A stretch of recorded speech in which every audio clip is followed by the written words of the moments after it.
before we even jump into like the full swing of things for reacting to it or watching the live stream, I genuinely do believe that Wuthering is on top right now.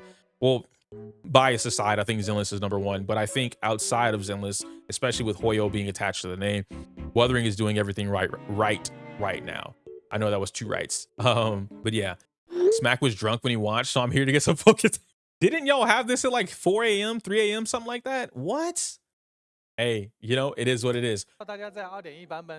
Oh, they gave me subtitles. Ooh, Hoyoverse does not do that. One of the key things that I really enjoy about Wuthering's story so far, and if I were to compare this to obviously Starro, and even Genshin to be fair, I like that it's been pretty cohesive for the most part. There are some gripes that I do have with the story, and it's not the main story, funnily enough. It's the game and then all the side stories behind it that I have an issue with. The stories and lore behind Wuthering doesn't feel like the world or the atmosphere matches what's being told. Yeah, I bring it up because it's one of my favorites, if not my favorite side quest. It's the one about the girl with the piano and like she goes to the opera or the arena, whatever it is, and then a tacit field breaks open, everyone gets slaughtered.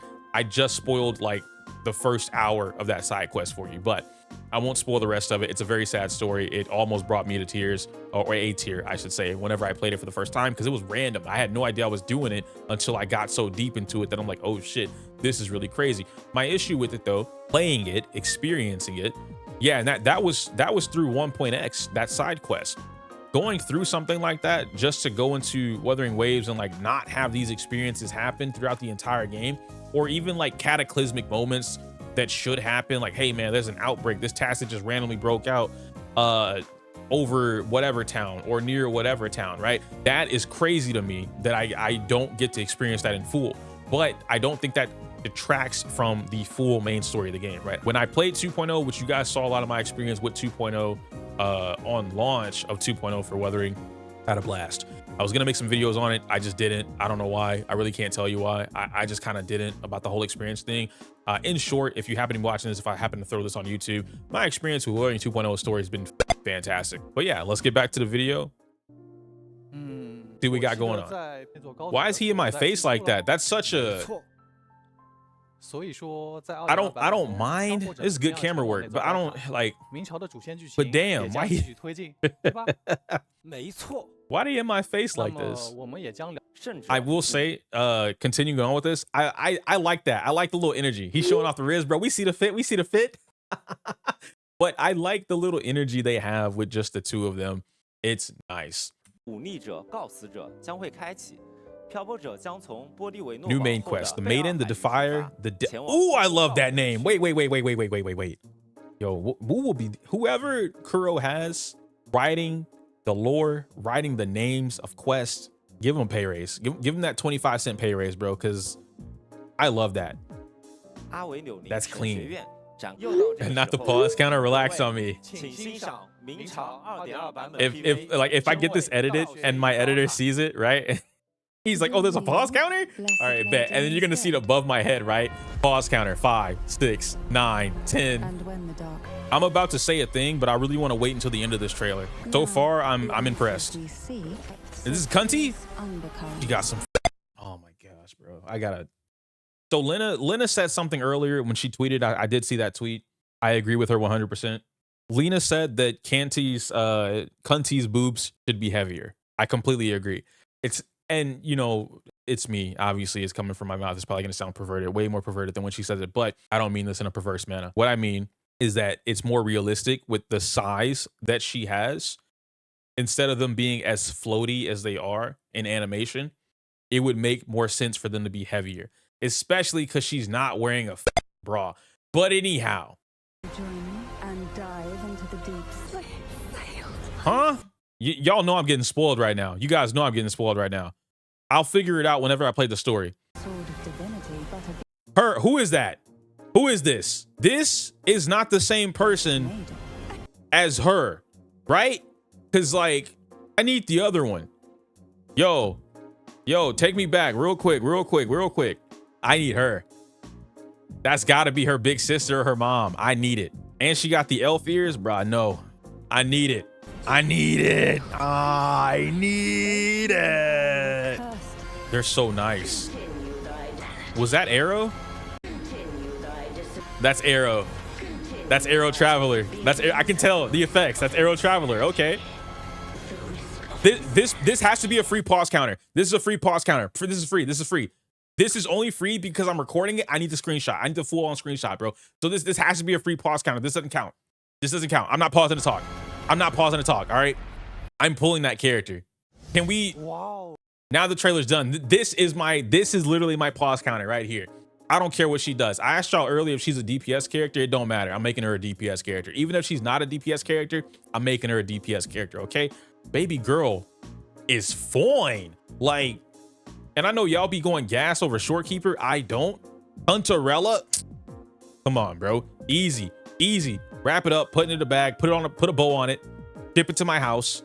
Lay it in the bed. It's over. All right. I need that. Second of all, I want to go back and I want to talk about the trailer for a brief moment.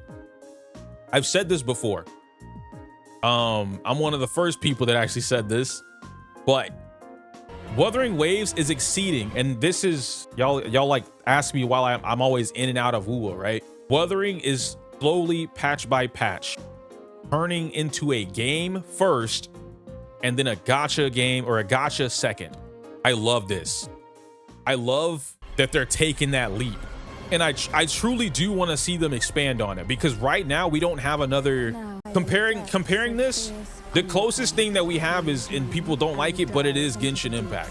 I think the closest thing is just straight up Genshin Impact. But in Wuthering's case, the game feels so much more interactive. I don't feel like I'm tied to, like, hypothetically, let's say that they introduce some type of swimming area. I would love if they introduced a swimming area. Let's say they introduce a swimming area into the game, and the only way to swim is through Concerella. I don't see them doing that, right? But I do see them engaging in something where it may be region locked, similar to how they did with the flight, but it feels so much more complete from what we've experienced so far. I don't specifically remember the quest, but I know you guys will know what I'm talking about. Remember the train? And like you could run. It was 1.4, right? Okay, thank you. Yeah, it was 1.4, and like you're running on the side of the trains. You're like zip lining like Spider-Man across. Like there was so much cool stuff about that one significant moment. But the build up to get to that point, everything that happened, and then they did it again. They did it again in 2.0 with Carlotta. And granted, they did a horrible job at that, but they still did it. Carlotta's whole thing, everything is slowing down. You know, she's doing the slide. They should have just completely let you manually control that. You just said exactly what's in my head. Wuthering feels like a different universe, Kingdom Hearts. Not the story, not like a story. I mean the overall experience. Is it 1.3? If it's 1.3, then it's 1.3. My bad. Instead of 1.4, it's 1.3. Wuthering feels like a different version of Kingdom Hearts. If you guys have played Kingdom Hearts before, 1, 2, 3, doesn't matter. This does feel, yeah, Hollow Bastion world. It feels like they've taken the Hollow world and created this entire world around it. I genuinely, yeah, a less confusing Kingdom Hearts. I mean, to be fair, Wuthering has some confusing moments too. But I think overall, like that would be a game that I kind of compare it to pretty closely. And I'm really trying to think about like how that would affect, because KH is a one-player game.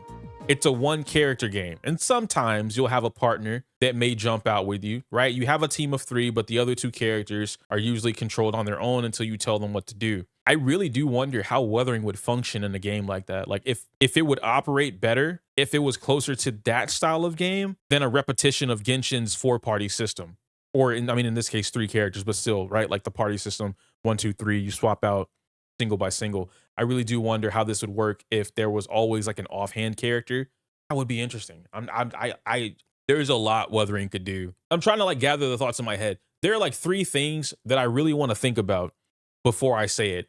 If Wuthering ever decided a day in their life to just this year, let's say this year, if they decided this year to just jump on these 3 things in particular that I'm trying to like consolidate before I say them, I think it would be inarguable that this would be the best mobile / gacha game on the market. But then you would have to argue whether or not you can even leave it as a gacha game. Because if they made these changes, it would no longer be just a gacha game. We can go back to where I was though. 这次呢，漂泊者会收到坎特雷拉的正式邀请，进入波迪维诺堡的内部一探究竟。2.2版坎特雷拉的正式邀请，进入波迪维诺堡的内部一探究。漂泊者会收到坎特雷拉的正式邀请， God 进入波迪维诺堡的内部。 Damn! 2.2 版本开启后，全新5星共鸣者。 Is this her pull animation? Oh, I know that's her pull animation. I knew it. Oh my gosh, that is nice. That's nasty. That's nasty. Wait a minute. And it all just falls into place. It all just falls. And then she sits down so elegantly. Look at her nails. Look at her lips. Oh my, yo. I need it. I need it. Y'all were saying she's a support / healer? She's a sub DPS healer support. So another Brant? She's another. Hey, this pause is justified. You're telling me Cunterella is another Brant. It's over. It's over. There's no question about it. I'm making my Brant a DPS character, and I'm making my Cunterella a DPS character. I'm telling you, bro, like playing the game to that degree, and I'm not even gonna hold you. I've been experimenting with it. I suck at the team. I can't do it. I'm only gonna play Brant and Chang Li. That's the team. That's the team. That's it. It's over. Okay. I'm not adding a third character. Shorekeeper, Verena. I'm not putting a third character on the team. Brant and Chang Li. When we get Cunterella, whoever Cunterella is supposed to be working with, Cunterella, and then the other character. That's it. Just so I can force them to be DPSs. That's the way I want to play the game. I want to play the game that way. She's, bro, she's justified in having this floaty ass combat, but I hate it. I hate it. I hate.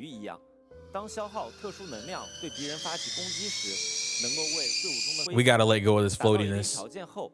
We gotta let go of this floatiness, please. Okay, she slows down enemy movement. That's pretty cool. Real question is, does this work against elites and higher? Long-lasting coordinated attacks and her outro skills provide havoc damage. Oh, so her and Havoc Rover, that's the team, right? Because the only other Havoc DPS is Cammy, and I'm not gonna lie to you, bro, Cammy kind of boring. Like, Cammy cool, but she kind of, oh, that's cool. She swims like the, I like that. I like that. Now, if they, timeout, I know did I read that correctly? She swims faster. Okay, so we got that part. Boom. When she's in the water, she automatically charges up her forte gauge. Chat, let's play theory crafting for a moment. Let's just theory craft. There is literally no reason for them to do that unless two things will happen. One, we're getting underwater or some form of water combat. Two, we're going to get some form of stages or fights that are either surrounded by water, in water, or spots of water around it. There's literally no reason for her to be able to swim faster, not that part, but building up forte faster automatically for her swimming in the water. They have to be doing something with combat that involves water, because that's such a useless thing to do. Hey man, she automatically builds forte in the water.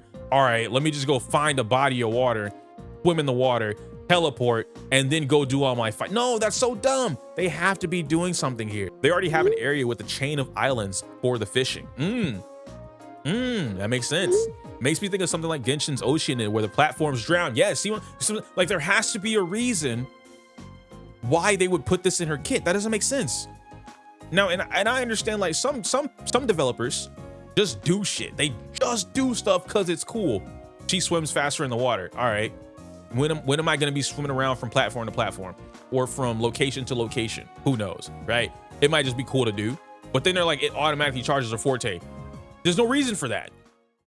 I think her ult technically puts, if her ult puts everyone underwater and it changes, that would be a whole different thing though, right? I saw that comment up there earlier. If her ult technically made everything underwater, right? Like I don't know the thingy that he does, domain expansion, right? She domain expansions and then an entire domain is just underwater. That would make so much more sense, because then her swimming, but we haven't seen that. We haven't seen that, right? Because like theoretically, if, and I know it's not happening, but if, what's the name of that guy? What's the fish dude from JJK? Dagon? Was that who it was? Dagon, yeah, the Kraken dude. Okay, so now let's take Dagon, right? You guys know when he takes them to the beach, and then at some point he brings them underwater. I'm trying to remember who he does that against. Like he's sharking them down. If they did something like that with Cantarella, where she puts them underwater, the Toji fight, yeah, she puts them underwater, and then she can swim the way that she swims as an animation, like it's floaty. One, I'm no longer complaining about the floaty combat design because it has so much more purpose now. And two, if she could move around literally like a siren or a jellyfish and do whatever she wants, easily one of the best animated characters in the game. We'll let rovers experience it for themselves in the game. So see, that's what they know something. They know that I'm gonna come up with something. They probably don't know that exactly, but they know something for sure. This rectifier, I was told, is dog shit. I'm pulling it anyway. It's too, listen, guys, if you want to be the best Cuntarella main, I will officially be the best Cuntarella main. I'm probably not gonna be, but that's not the point. Anyway, gotta pull this weapon. Why? Because it's cunty. It fits. You have a Cantarella no weapon, you're not cunty enough. All right. When you get this character, look at her. It's all about cunt. It's all about being cunty. Rewind. What are you trying to see, bro? You trying to see this? You trying to see this? You saying cunty is killing me? That's not even in my vocabulary. I got that from the Twitter girlies. All right. I got that from the homegirl Natalia. She be saying cunty all the time. Ooh, this shit's so cunty. Hey, that's from the Twitter girlies, bro. Listen. This shit is cunty. I fuck with it. It's a slay. You know what I'm saying? It's a cool word. I like that word, especially when it's in reference to Cantarella. 我的眼睛怎么了？好像有力量在我身体里觉醒。What the f- 这就是气动的力量。I have to pause. I like seeing the cringy like have fun, right? If I were watching this at any capacity, if I saw this in real life, whatever the case may be, and I just see him doing this, right? Like I'm gonna go in my head, yo, that shit cringes, but I'm gonna laugh about it. I'm gonna have a good time because why? It brings a good energy. I love goofy vibes. I love goofy energy, especially when you can like on and off it. You know what I mean? That was fun. Keep doing more of that, Kuro. If anybody ever says some bullshit, it's so cringe. Why are they doing this cringe shit? We're not here for this. Get this out of here. No, don't listen to them. Make more cringe shit. But we are getting a new rover. Damn, they're moving fast. I think the big thing about that though, for me, and maybe you guys have an answer that I don't have, right? Either in the chat or in the comments. Why are we getting so many different forms of rover as quickly as we are? And why they keep giving us so many healers? Why does everybody need to be a sub DPS support healer now? I like the animations. Really clean animations, even though I'm not a fan of floaty combat. But it does look like some swap canceling can be done. Right? There's a launcher, you slash them up a couple times, you leave it there. What is it doing? His resonance skill, okay, so his resonance skill is the uppercut into slash. Converts all negative statuses on the enemy into arrow erosion. Isn't that that's a new thing, right? The stuff like erosion and whatnot. Spectral Frazzle, activating rover's resonance skill mid-air will convert it into arrow erosion, which is what, a timed explosion? I wonder why they're doing that though. Like, I know you guys are probably answering the question for me, but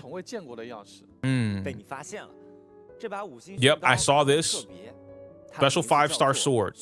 And this is free, right? Yeah, this is free. Blood Pack's Pledge. They're doing so many things right now. They released all the DPSs from 1.0 to 2.1. What? No. Oh wait, we're talking about something else. Oh, that's the healer thing. We're talking about the healer thing. Hold on. It seems to be like a reoccurring thing, right? Brant, sub DPS, support, healer, whatever. You guys just told me Cuntarella, sub DPS, support, healer, whatever. Arrow, Rover, sub DPS, support, healer, whatever. And he's free. Like, I get it that there needs to be a free option. My main question though is why is it so boom, boom, boom, boom, boom? You know what I mean? I guess it would make more sense if I knew everything that was coming, so then you could plan appropriately and like you have the patches in between to skip. And maybe that's what they're doing. Maybe I just don't know the patches, right? I don't know that information. So many MCs, the forms or the different elements as quickly as they are. If I'm remembering correctly, we didn't get new forms for the Traveler. They're what, every main region, the main one, and then Leeway, and then Inazuma, and then was it Fontaine is the water one, Fontaine, and then Natlin, and then now whatever else is going to come later, they're going to make a new element probably, because I really don't know what else they could give the Traveler to make it any type of anything, to be fair. So that, but I could, like I said, I could be wrong on that. That's, yeah, we're going, exactly. Okay, so I'm right. We're going twice as fast as Genshin, and we haven't even hit, and I'm not like bothered by it, like, oh my God, this is horrible. Why Genshin is the best. No, I am concerned. What else can you do after that? You know what I mean? Like, if hypothetically we got all the elements before 2.2, 2.3, whatever, yeah? What do you do after that? You make new elements and now that's a whole different catalyst coming into the game? Or do you revamp the old elements? You go dual element, right? Like, there's a lot of things you could do, or a few things you could do, but there's not a lot you can do. That's what I'm trying to say. There's a few things you could do after that point, but not a lot. And then you also have to sell the rover, or do you make a new character? That's something we've never seen before, even though it exists. We go back and we reference Kingdom Hearts. Sora has his own set of doing whatever the fuck you want, yeah? But then you get Riku later on in the story, and you have a whole different story or a whole side of things that you can play with Riku. Would Wuthering be willing to experiment with something like that, where they make a brand new MC, and now you have, because we already have it in the game, right? You have the option to switch between male or female now, and I think it's like on a day cooldown or something like that. Would they be willing to essentially make a whole different MC for the story that they're continuing to tell, and now this MC has new moves, new move sets, a different way to go about playing the game, probably more of a team player or not a team player, and then you can just repeat different elements on top of that, right? Because at that point it's a whole different character with a multi-elemental system put in place. That would be so clean, but I don't know if they'd be willing to make that jump. I understand that you want to keep a speed or a certain pace so that your players don't get bored, because right now it's been a pretty good pace, but I feel like it would be a little bit more in their favor if they let the patches breathe, so that they had more time to add into the coming patch or the current patch, work on some new ideas, or even get more player feedback. I think that'd be pretty appropriate. It's clear they're going to add a new element, and as for the healers, they're trying to get away from one healer for all. They're making exclusive healers for each element, so we just have to keep an eye on the universals, like Shorekeeper, if you're going to be free to play, or Little Spender. That's fair. That's fair. I didn't think about it that way. That's absolutely fair, Tiger. Rover getting an exclusive weapon is pretty nice, but I mean, isn't this exclusive to Rover for Arrow only? Or would this weapon be like universally beneficial to all forms of Rover? I feel like wouldn't that be a little impossible to do for them? Or maybe not. I guess you could make like a standard stat stick for them. The Vinolium. This is a new area we're getting. This is such a pretty. I cannot wait to play that in 4K. If you guys are on PS5 or you have a 40 series graphics card that can handle it with like the RTX, listen to me, trust me. Turn that bad boy on the 4K, max out all them settings, put them on ultra, turn the UI off. If you're on PC, go find the mod, the MOD for like complete UI, so it doesn't have the little eye thing in the corner, and just go walk through the world, dude. I'm telling you, Wuthering, when you color correct it and it looks amazing, you're playing in 4K, it's such a beautiful landscape for so many different areas. Remember when I said the open world experience was lackluster for me?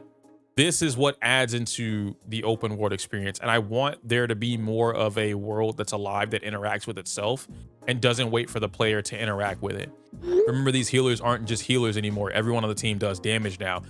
True, but I feel like rotations get clunkier now, and this is just a personal feeling, right? Once I actually play it, I'm pretty sure my opinion might change on that, or not.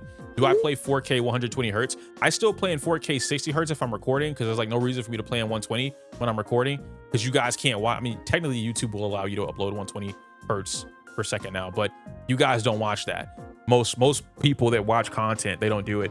On my own personal, when I'm playing, yes, I absolutely play at 120. I play 4K 120. Nice. I love it. Okay, this is a really cool effect. I'm not gonna hold you. This might be the video editor in me, like just seeing stuff like that, but it's a nice way to do this, you know? Now my editor brain is going, man, how did they edit that? Like, how did they do that? Did they use a green screen or did they flip it? I like it. That's a cool effect. I like that. Do you guys think that this gravity adjustment, if we rewind it real quick, do you guys think this gravity adjustment is going to be specific or region locked again to this area or to Renesita? Or do we think it's going to be everywhere? Only this zone?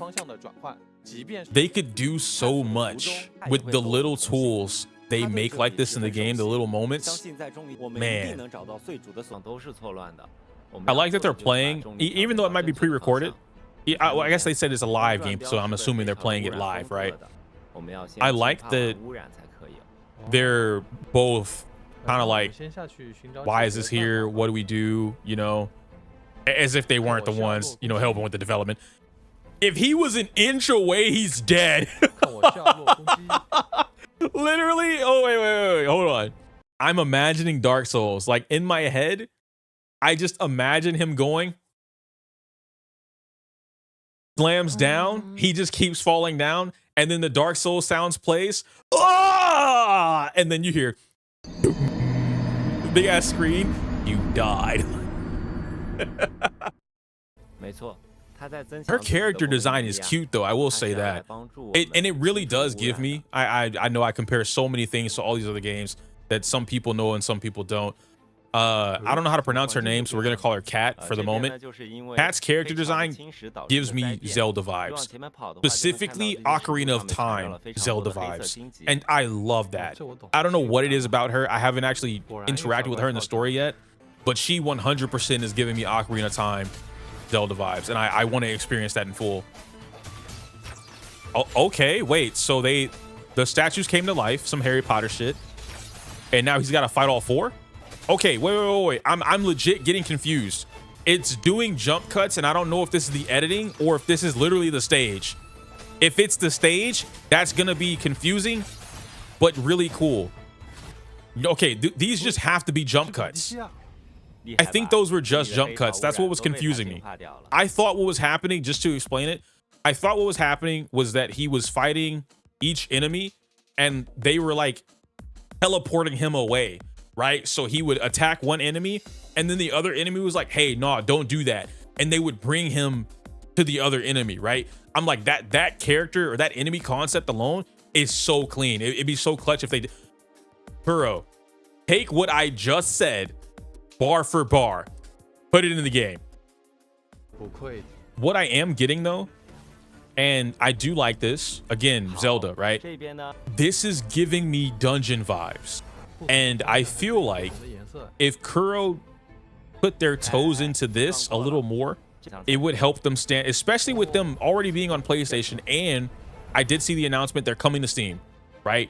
The same time that this goes live, apparently they're coming to Steam. If they dip their toes into this concept a little more of like dungeons, specifically the style from like Zelda and whatnot, this would set them apart so well from everything else in the space. Again, building a game, not a gacha. You're building a game first, gacha second. You'll find supporters that will just wail because they want to. You'll find people that spend on PlayStation at work because they want to. They play the game all the time, right? I think they deliberately, they should 100% dig deeper into this concept. Even if dungeons took 30 minutes to an hour to complete, make it optional, give you rewards for doing it, but they should absolutely do it. That $5. $5 says it's limited, and if you miss it, it's not coming back until next year. Do you think gacha players would like that? Primo asks, do you think gacha players would like that? Especially the current player base of Wuthering. Personally, for me, I'd hate it. Like the Vault Exploration or the Colada Bank gameplay, it feels boring to me.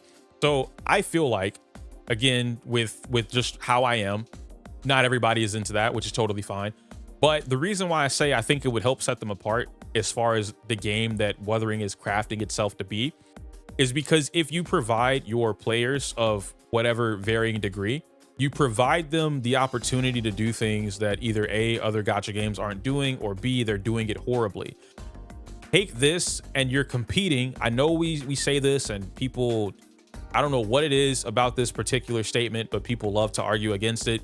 Gacha games are at this point in time competing with AAA games or indie games or whatever. Everything is competing. Every game is competing with itself, especially if it's single player or some mild form of co-op. And for me to further elaborate on that, they're not competing in terms of money. That's the irrelevant part. They're competing with the one resource that is not free.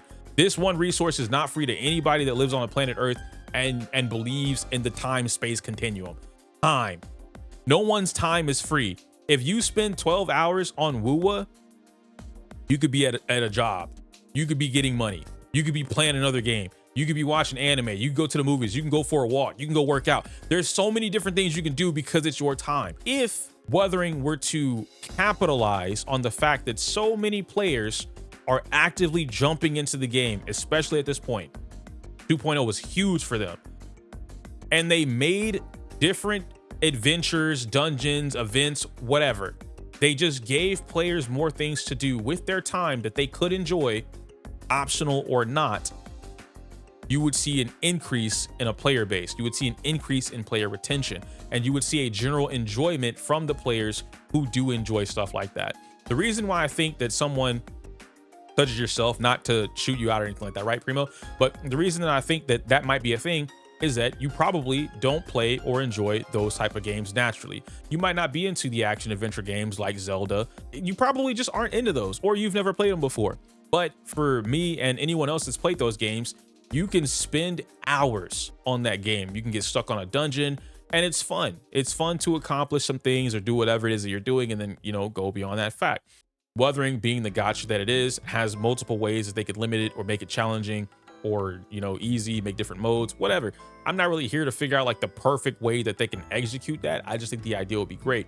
But the players that I've genuinely found, Darksiders 2, yep, exactly. And Darksiders 2 might be closer to the theme or atmosphere that Wuthering is trying to accomplish. It's less about giving a player something that they have to do, and instead giving them something that they can choose to do, right? Maybe the first time you go through it, it's whatever, right? It's forced because it's a part of the story. That's easy. Get over it, you know? Make it easy mode, call it a day. And then after that, you give them the option, hey, this mode is permanent, or this dungeon is permanent. And there's, after story, here's like the actual dungeon experience. This is a hard dungeon or whatever. There's a boss at the end of the dungeon, just like in a Zelda. Like if I need to bring up a Zelda thing real quick, I will. We just look at this real quick, and you're just running through the game. You know what I mean? And you're chilling. Everything that happens within a single player game, in as far as this experience goes, right? Playing Zelda, you have your cutscenes, you have your weapons, you have your items that you can find, things like that. And you can make this, you can make a dungeon just like in Final Fantasy. You can make it its own instance, but the entire thing is the experience overall, not so much, which I understand this is a gacha player thing. You guys look at everything as far as like, there has to be some form of premium currency reward, so that incentivizes me to do it. And if there is some form of a premium currency reward, then you feel forced to do it, even if you don't want to do it. Good example of that is Wuthering Waves, right? People are complaining about Wuthering Waves because they can't complete it, or it's hard, or the enemy design is dog shit. If you didn't have to do that, and it was solely something to do to challenge yourself and give like, I'm the best player in Wuthering region NA, they wouldn't care as much as they do. But because there's some form of currency attached to it or reward attached to it, you feel inclined to do it. A dungeon doesn't have to have this form of a reward attached to it, but you know what they could do?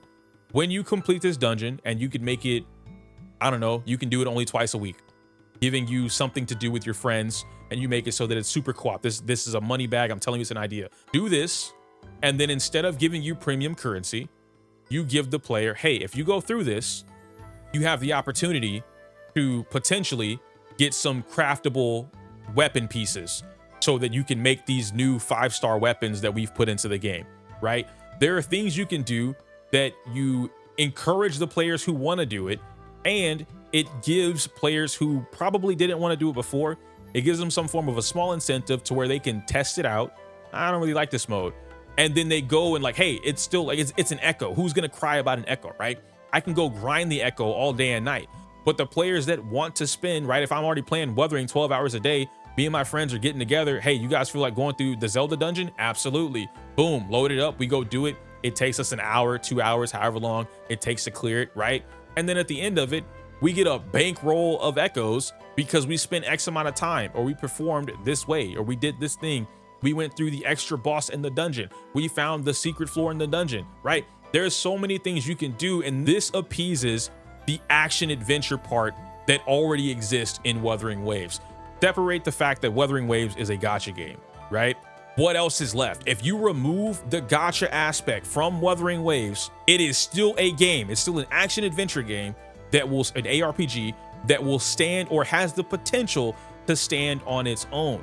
So adding things like this, adding modes like this or ideas, this, all it does is it helps it stand on its own as an ARPG much stronger. It helps it stand on a much stronger, more solid leg or solid base, right? But if the only thing that they keep feeding into is the gacha aspect of it, well, then you fall into the gacha trap. Anything related to the gacha can easily be flipped on its head. It could go positive or negative, right? Star Rail is a great example of that, where it's like, oh man, Genshin could never, Star Rail's doing this, the devs are awesome, they're listening, we love the Star Rail devs, they're so cool, they're so kind. And now it's the complete opposite, to a point where it's like, yo, gacha's the game right now. Mind you, it's really not gachas, it's like legit the game, but because the game is messed up and it's revolved around the gacha, i.e. the characters and the weapons, it makes it seem like everything is gacha, which I guess by extension it is. Whatever, I'm done talking about the dungeons and why I think that would be a really cool idea. That's just me. If you happen to not be a player that likes that kind of stuff, you probably don't even have to do it, right? This is why talking about this kind of thing or putting the idea out there would be good, because it allows everyone to, you know, I like this, I don't like that, I think that would be really cool. Oh yeah, if you did add that, that'd be awesome too, right? Because like there's so many dungeons in 14 or even in WoW, right? I don't play WoW like that, so I can't confidently speak on that, but I did play a lot of 14. I played over 10 years of 14. There's so many things you could do in 14 dungeon wise. I want the Rathalos armor. I can go grind for hours to get that Rathalos armor, and you could go grind for hours to get the 2B armor. Or if we're friends, we're in the same guild, party, Discord call, whatever, you help me, I help you, and now we formed an alliance. This is all and that's a big factor in what Wuthering's missing. All these gacha games are missing that, to be honest, but Wuthering in particular, because I care about that more. The co-op aspect, it's missing that. Give Wuthering a good co-op, which now that they've laid out this whole dungeon thing, the tower, is a very good opportunity for them to capitalize and build into that. That was a super long like tidbit though. You know what I mean? Ooh, it would need a guild, it would need a guild feature. I don't think you'd have to implement one yet. It'd be nice if you had one, right? But I think adding a guild feature would include so much more. Maybe when they get closer to 3.0, they could bring in a guild feature, but I think they would have to establish some form of co-op stuff first. Are these 3 different echoes? I knew I was yapping, so that's on me. I missed that. But four new echoes of the order. The one that I'm interested in the most is this one, but I can't, you know, because obviously the dragon's just not doing anything. If that is an chat, if this is an AOE CC, that win and the pull in, so it pushes out, pulls in to grab whatever it can. If that's a form of CC, that's, and I don't think this is going to be like a 5-star or whatever echo, but I think this is going to be a very powerful echo. More echoes that do more universal things outside of you.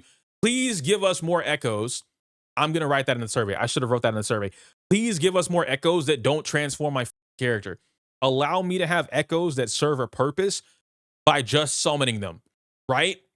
Because it helps you more. Imagine if you had an echo that like, actually, I don't have to imagine.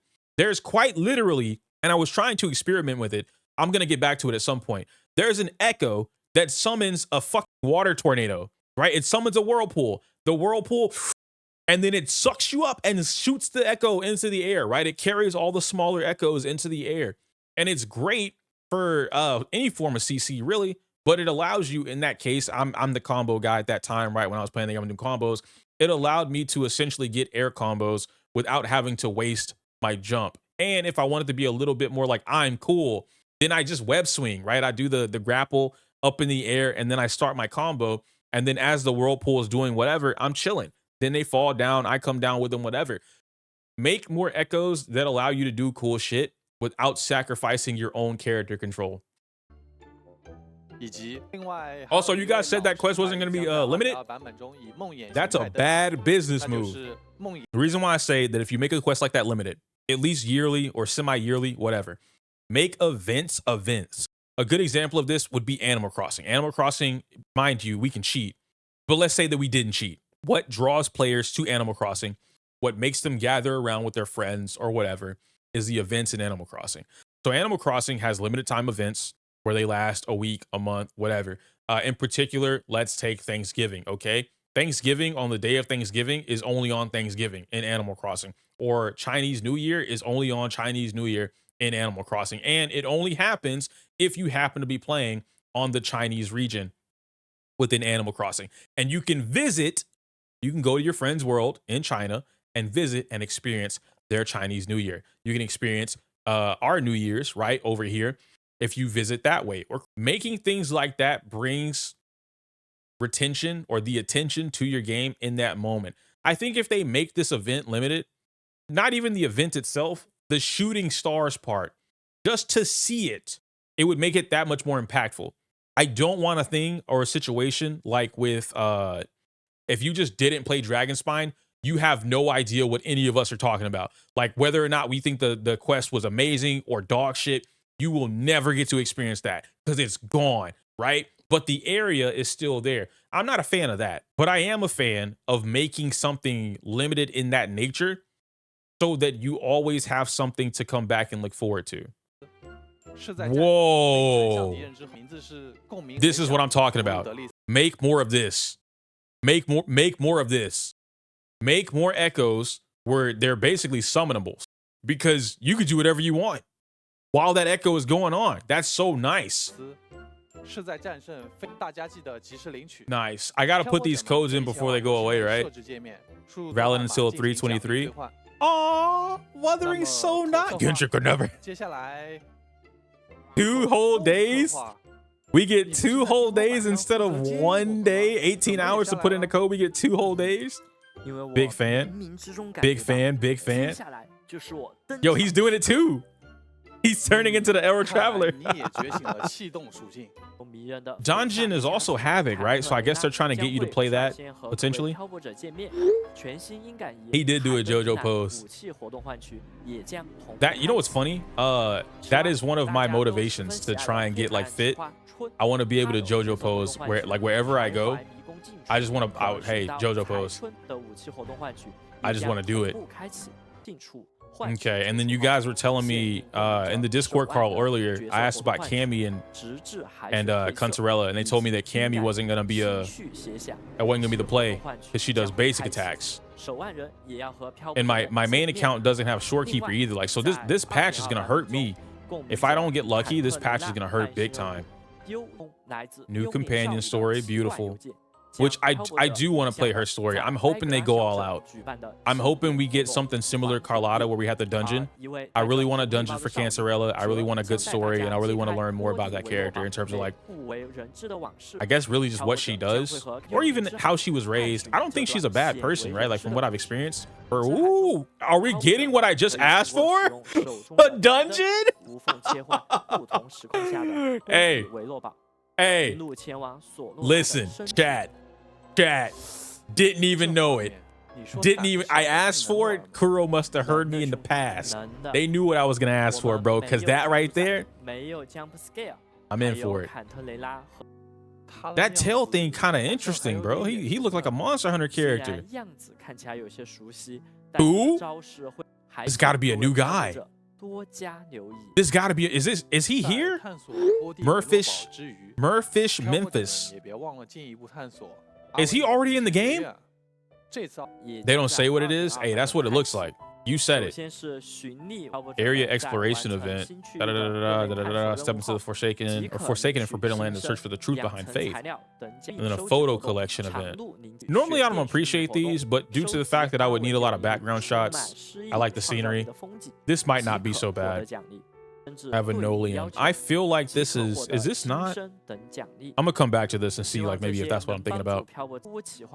Oh, nice. I like this little thing. This little lotto event thing that we have. The last time we had it, it was pretty cool. I got a couple pulls out of it. This feels like more like a Sonic stage than Wuthering Waves. They playing Spyro the Dragon or something right there, man. Oh my goodness. I'm not complaining. I love me some Spyro, but damn. You know what? Actually, no, that looks just like Spyro. Another okay, wait, I see that featured co-op combat event. Is this the same co-op event you guys had before, or is this a different one? Because I got to experience it once.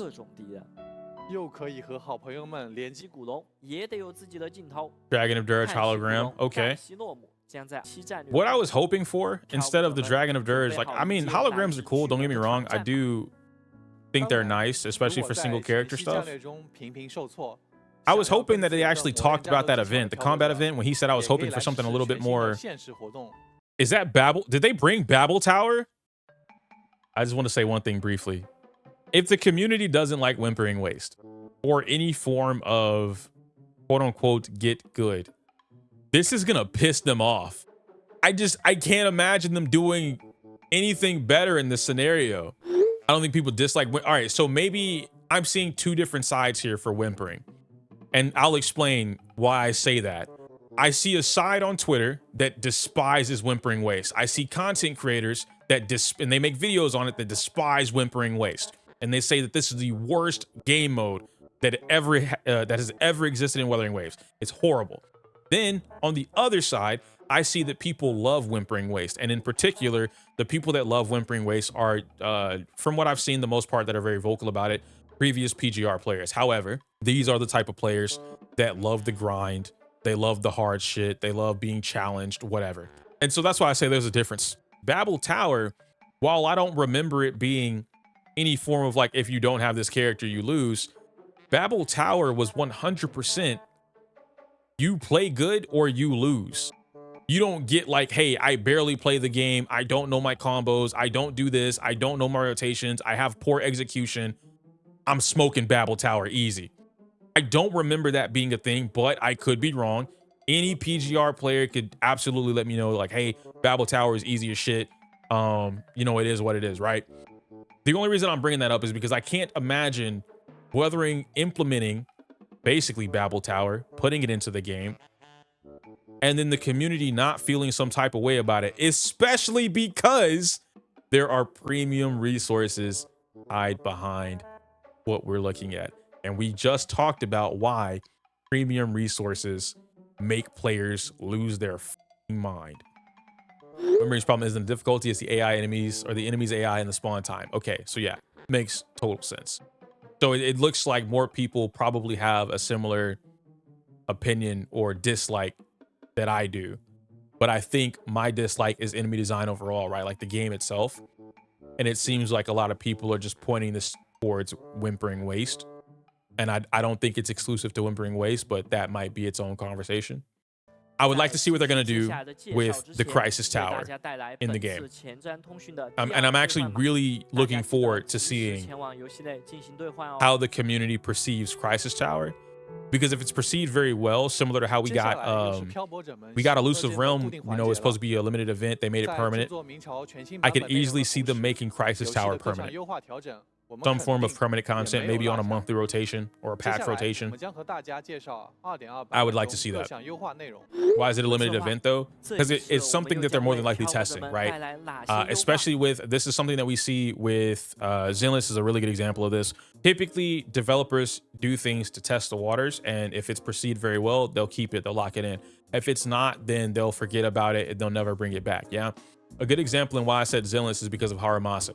Haramasa was the free 5-star character that we got, and he was the most technical character that we've gotten, right? Like, you have to learn cancels, you have to learn animation cancels, dash cancels, negative edging, you have to learn proper rotations, you have to know combos. All of that stuff changes depending on the team you're playing, who you have for a stunner. You have to learn if you're popping anomaly. You have to resource manage way more than you do for everybody else in the game. There's a lot that Haramasa has, but the reward for you learning that is that he's easily top 3 DPS in the game, right? Like, he absolutely shreds through anything in the game. Then community, we don't like that. Not we as in me, but, you know, other people.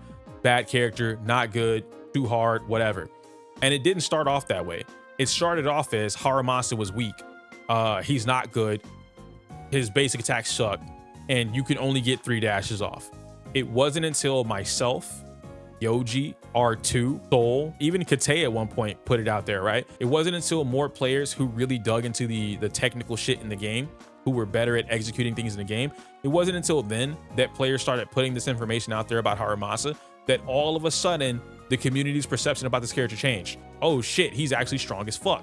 Didn't know that. But now I don't want to play him. I don't want to do all the technical shit. How do you do that on mobile? I don't want to do any of that. We get SANB, same type, right? Same attack type as Haramasa, and the same elements as Haramasa. What's the major difference between Sanbi and Haramasa? High damage, I can face roll and get everything I need. I can roll my face across the keyboard and she gonna get whatever I need coming out, right? And so players gravitated towards Sanbi.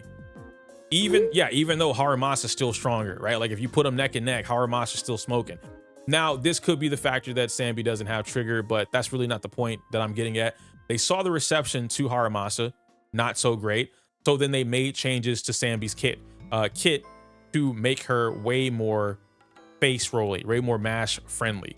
That's why I'm saying like the testing part of this with Babel Tower or Crisis Tower, that's probably what they're testing.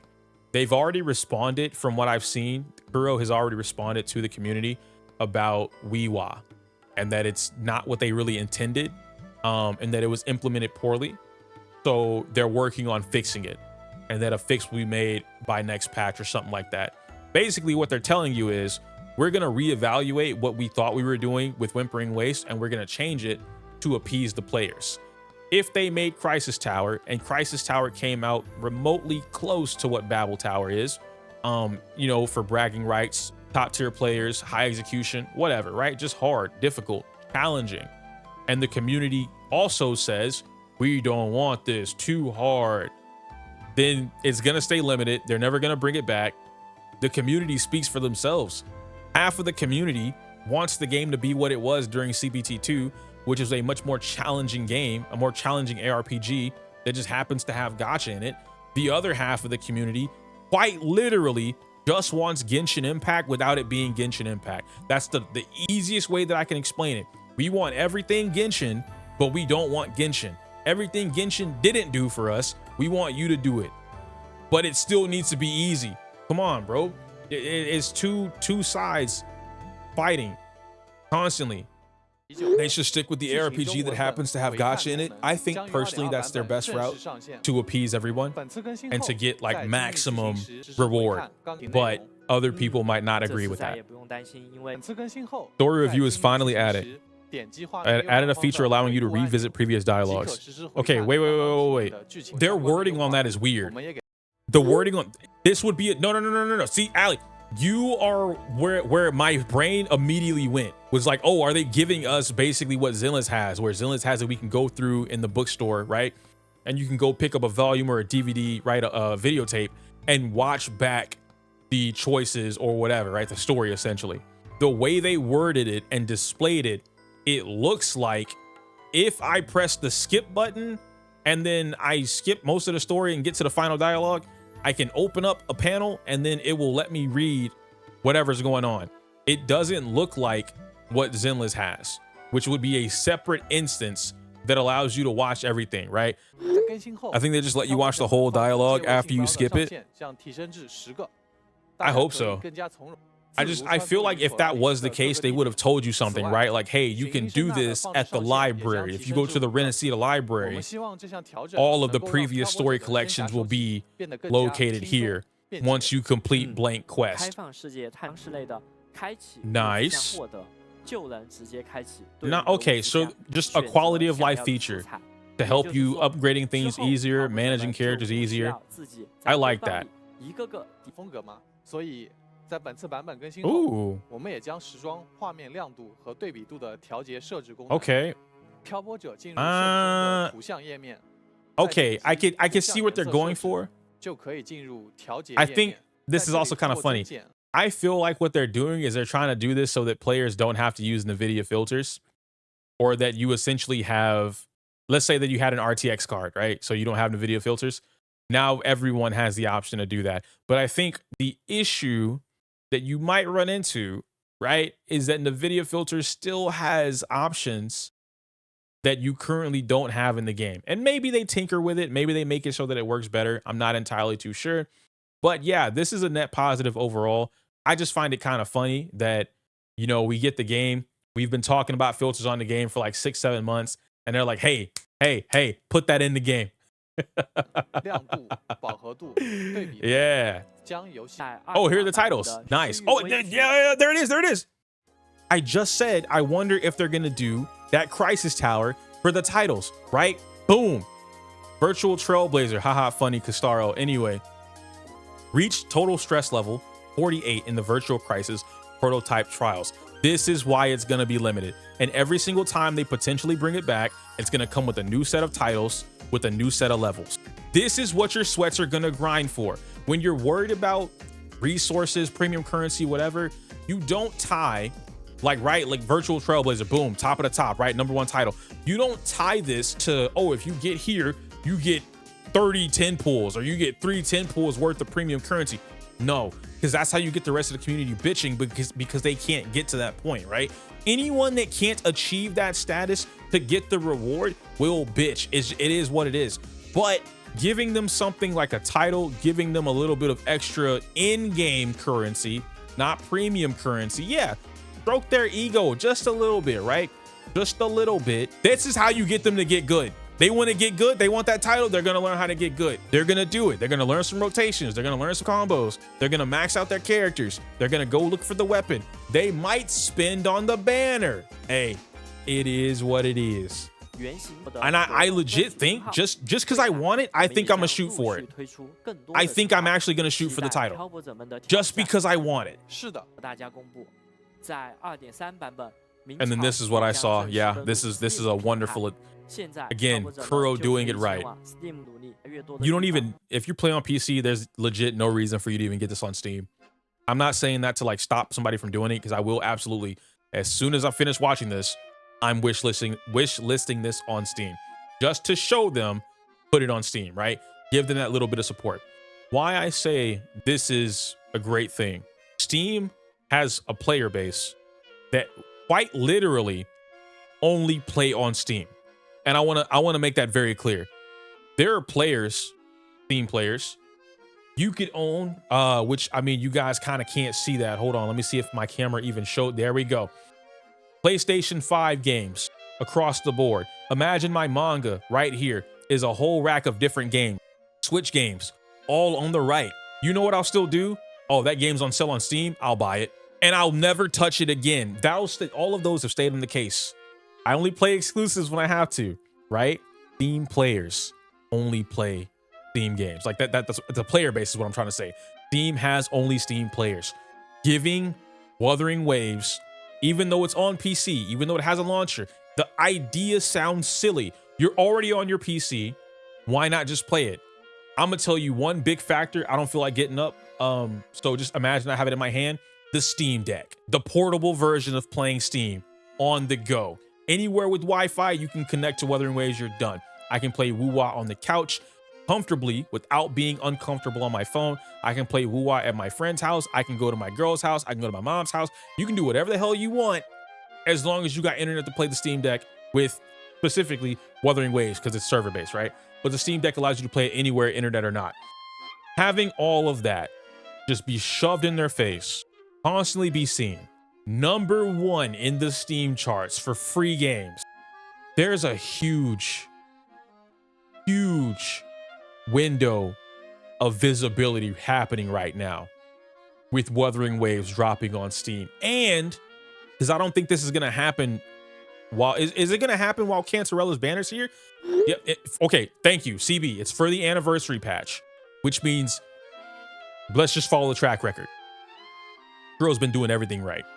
They were very generous on launch with correcting mistakes, giving us free things. They have no issue giving us free things. I would not be surprised if they launch this on Steam, anniversary happens, we get a free limited anything, free, probably another free standard selector, weapon or character, doesn't matter. We get a free if you start the game brand new on anniversary, you get a free blank selector. You get this much free currency. You get this much limited currency on top of the free currency. I would not be surprised if they did that on anniversary, and specifically with the launch of Steam. So many new players are going to jump on that game. And this is why I was mentioning, I was bashing on it earlier when we talked about Zelda, and I said, make the game first, make a good ARPG, gacha second, because that's how you get everybody. This is a wonderful thing right now. Oh, and then that was gonna be my because I already know what they're gonna say after this part. Wuthering is about to say that it's gonna seamlessly connect to everything, and that is beautiful. I don't think it's a bad idea that 2.2 is gonna end a little early, but I will say that might be a little bad for Puncerella pullers. But to be fair, Wuthering has been really solid at running reruns. I've noticed, and guys, correct me if I'm wrong, because you know I loosely keep up with it. Oh, and then that's the end of it. Amazing. I'm not watching this. Why are these dragons throwing ass? I'm not, you know what? But anyway, it's a good thing, right? Kinda, about the shorter 2.2. And I'm a little worried about it, to be fair. That's what I was saying. No, not that I'm worried. Wuthering has been pretty good, correct me if I'm wrong, on releasing one major character per patch, and then like the next character is a rerun or something like that. So they've just been really good at reruns. To the point where, like, even though I knew I missed Storekeeper last year when I got back into the game before 2.0, it was projected that Storekeeper was going to come around before anniversary. And now we're here.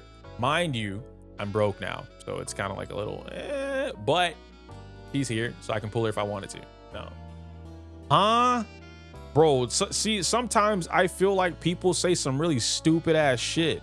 This is completely off topic. I gotta end this video. Yo, thank y'all for watching this video. If I guess I am gonna put it on the channel. We'll test it out. We'll test the water, see how that works. But overall, before we end it, final conclusion, final thoughts about Wuthering 2.2 live stream, and just kind of like what they're getting into overall. A lot of what I talked about throughout this is already there. Overall, if I had to try to TLDR it, I think Wu was in a really good spot right now. I think Kuro is doing everything correctly. I think that if they were to cater a little bit more, a lot more towards the ARPG side of the game and less on the gacha aspect, which they're already doing like a good in between, if you will. But I think they really need to drive the ARPG factor home a lot stronger. In the event they do that, I think they can actually pull out way ahead of any other gacha game that we have right now, to the point where they will be standing on their own. There will be a game first, gacha second, which will be phenomenal for them. I think Puncerella's fire. That's baby girl. There's no ifs, ands, or buts for getting her. I'm a little curious on Arrow Rover and what they're gonna do once they run out of elements and how quickly they're doing that, but that's a little tidbit. It is what it is. Outside of that factor, I think I'm pretty much content. Right? I really do want to experience that in full. So now I'm gonna have to play the story up to this point, which I guess like I have what, like a weekend, to be fair, which I mean, it might not be that really long to do everything. I'm already at the end of 2.0 as it is, and then I just have to play the next part, and then I'm caught up. So we'll see. Let me know your thoughts and opinions. Let me know what you're looking forward to. Wuthering Waves. I'm tired. I get to go rant about a really stupid comment that I just received. Smell you later.